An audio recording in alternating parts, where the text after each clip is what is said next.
D'ici 2020, il faudra remplacer un quart des employés du textile dans la région, soit 4000 postes dans le Nord-Pas-de-Calais, situé au cœur du bassin textile européen, pour lesquels il va falloir trouver des jeunes. Et oui, le textile a un avenir, et il y a un avenir à travailler dans le textile. Et une manifestation s'est d'ailleurs déroulée cette semaine à Lille pour promouvoir ces emplois.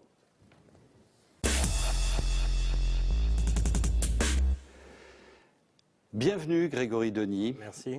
Alors, la recette, ou les conseils en tout cas de Grégory cette semaine, c'est pour surmonter la crise, parce que l'entreprise peut évidemment connaître des crises. Votre chiffre, c'est le 5. Oui, 5, c'est le nombre de types de crises différentes qu'une entreprise peut malheureusement rencontrer et doit gérer. Alors lesquels ? On va se faire un peu peur. Il y a la crise économique qu'on entend assez régulièrement. La crise qu'on qualifie d'humaine, alors on pense souvent à la crise sociale, salariée, mais ça peut aussi être la crise au sens conflit entre les associés ou les actionnaires qui peuvent plonger l'entreprise dans la tourmente.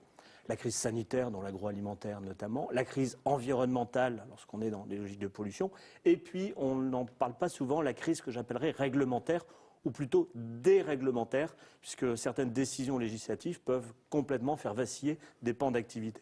Donc voilà la variété des crises. Elles ont deux points communs, c'est quand elles surviennent.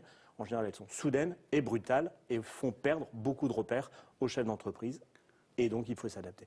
Alors donc, s'adapter, voire anticiper, que faut-il faire concrètement lorsqu'on constate l'une de ces crises ?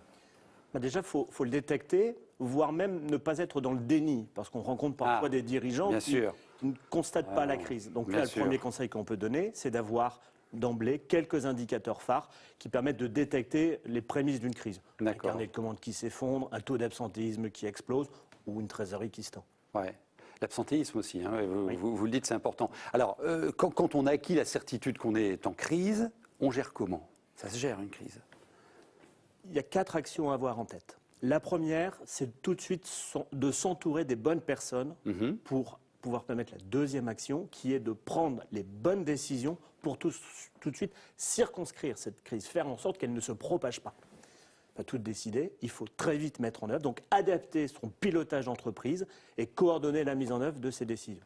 Et puis 4, il faut communiquer sur les difficultés qu'on rencontre. Alors d'autant plus, dans ce contexte-là, le conseil que l'on donnera, c'est soyez pas innovants, appliquez des méthodes, des outils. Soyez pragmatiques. Pragmatiques, tout à fait. Pourquoi ? Parce que vous aurez à faire face, d'une part, à une escalade d'événements avec les parties prenantes de l'entreprise, la presse, peut-être les pouvoirs publics, etc. Vous êtes sous pression, en stress, et donc la subjectivité de vos décisions va être impactée. Donc il faut vraiment préparer avant que la crise survienne son organisation, les process et les outils dont on aura besoin pour pouvoir gérer le plus sereinement possible la situation de crise. Alors justement, sur l'anticipation, on vous a posé la question à vous, téléspectateurs. Pensez-vous que l'arrivée d'une crise économique peut se prévoir ? 78% d'entre eux ont répondu oui. Vous êtes d'accord ? Partiellement. Déjà parce que si on peut prévoir une crise, normalement on fait en sorte qu'elle n'arrive pas ou qu'elle soit la moins grave possible. Deuxième chose, c'est que même si on peut la prévoir, ça n'enlèvera rien, d'une part à la soudaineté et deux à la brutalité de cette crise. D'accord. Donc là c'est le petit bémol que je mets. Après je suis d'accord avec les téléspectateurs, c'est qu'effectivement, même si on ne peut pas savoir à quel moment ça survient une crise, on doit s'y préparer. C'est ce que nous, chez Serre France, nous appelons les plans de sécurisation d'entreprise. C'est quoi ? C'est une démarche qui vise à cartographier dans une approche 360 degrés l'ensemble des domaines d'activité de l'entreprise.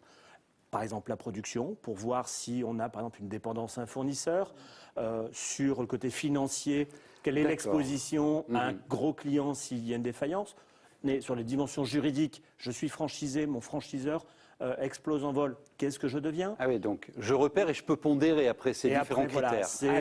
Quelle est la gravité si le risque apparaît et quelle est la probabilité que ça survienne. Et donc, tout l'enjeu, c'est de réduire ce risque et surtout dans la gestion de la crise, c'est de construire de façon préventive les plans d'action en cas de survenance d'une crise sur un des items. En conclusion et en 2 mots, comment je fais face ? On se prépare en amont à une crise. 2, pendant la crise, on adapte le pilotage de son entreprise. Ça n'est pas les méthodes traditionnelles de management qui s'appliquent. Et puis 3, après, surtout, on tire les enseignements pour éviter que la crise ne se reproduise ou en tout cas en limiter les effets.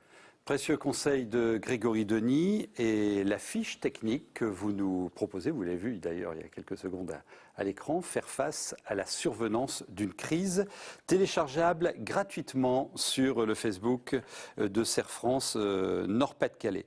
Merci beaucoup, on se retrouvera avec de nouveaux conseils dans une quinzaine de jours.